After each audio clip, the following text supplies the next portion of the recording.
Déclaration de la jeunesse Avenir du Congo du Tanganyika.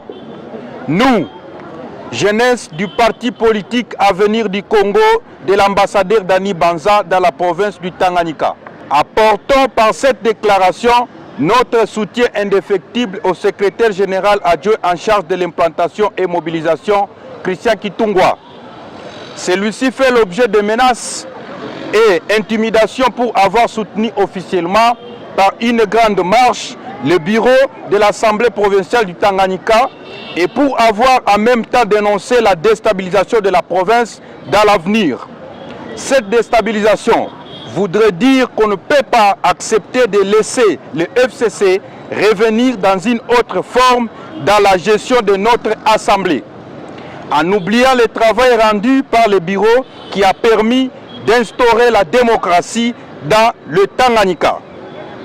Pour notre secrétaire général adjoint en charge de la mobilisation et implantation de notre parti ACO, cette pétition sera à la base de la déstabilisation de la province sur le plan du développement, car les 10 députés peuvent aussi riposter contre les pétitionnaires, ce qui va perpétuer l'équilibre en termes d'avancement de la province.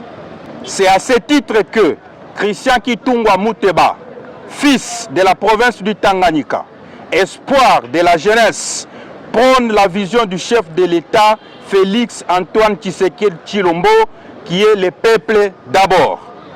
Nous, jeunes de ACO dans la province, dénonçons la naissance de la haine à l'égard des députés qui n'ont pas élu l'actuel gouverneur de la province du Tanganyika. À cet effet, nous nous adressons directement à Madame la gouverneure de la province du Tanganyika. Nous la tiendrons pour responsable si quelque chose de mal arrivé à Christian Kitungwa et à toute son équipe. Nous nous insurgeons également contre les propos diffamatoires, injurieux qui sont tenus à son encontre, propos que nous n'hésiterons de répondre s'il y a persistance. Le Tanganyika n'a pas besoin de pratiques de manipulation. La province veut la stabilité.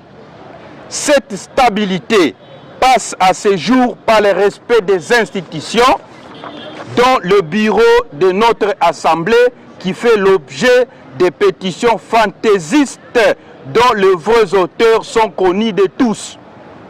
Par ailleurs, nous lançons un appel à toute la jeunesse du Tanganyika d'être vigilante face à cette manipulation et cette haine accrue contre nos élus de l'Union sacrée et de rester derrière le bureau Virginie Koulou.